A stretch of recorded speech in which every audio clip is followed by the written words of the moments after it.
Hi, I'm Laura from The Woken Mind, and today I'm going to talk about groupthink and the associated consequences. Groupthink has plagued humanity for centuries, but as we continue to evolve, more people are embracing free thought, altering our collective reality and fostering a much needed paradigm shift.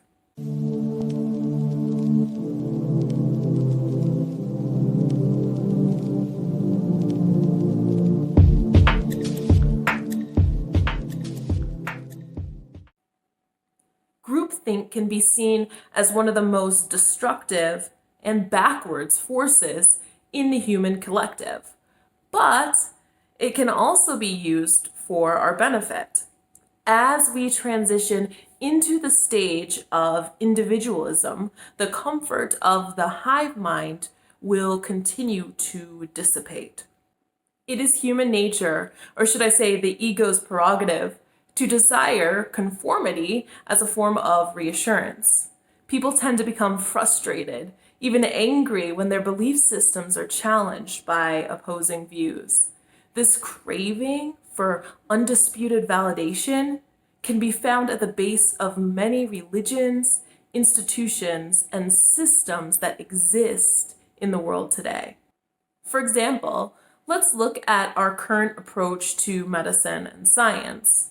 All reputable research in these fields must be backed up by the peer review system, which means other professionals with education from similar institutions must agree with your findings in order for them to be labeled as truth. It is a form of checks and balances and is not necessarily a bad thing. If we go back to when humans first started foraging and experimenting with plants and herbs, it would have been seen as very helpful for multiple members of a group or tribe to share similar experiences and document the information. Documenting collective shared experiences has allowed us to know which plants are toxic, which ones are edible, and which ones are medicinal without us having to each try them out on our own body. But what happens when an individual or a significant percentage of individuals begin to collect information that varies from the groups?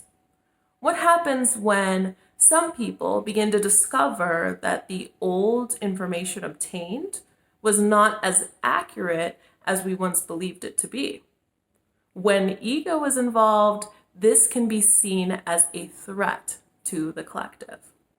As I said earlier, the ego likes the comfort of validation and can become irritated when challenged.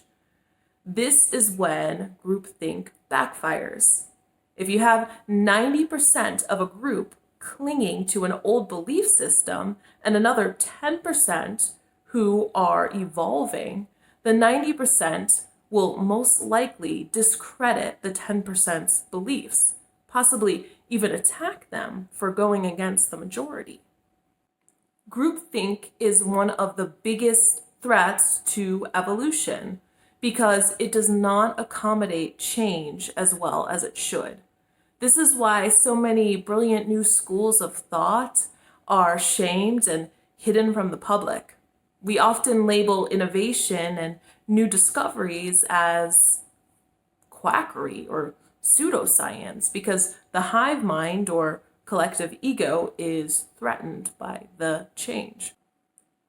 The solution is to move out of the ego mindset and to incorporate both logic and intuition.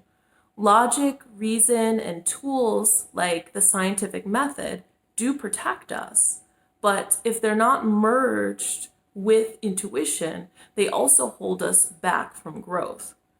The defensiveness of the ego must be softened by the gentleness of the soul. And this is the only way to truly free our minds. Thank you so much for joining me. I love having you here. If you have any questions or comments, please leave them below and I will get back to you. Thank you. Namaste.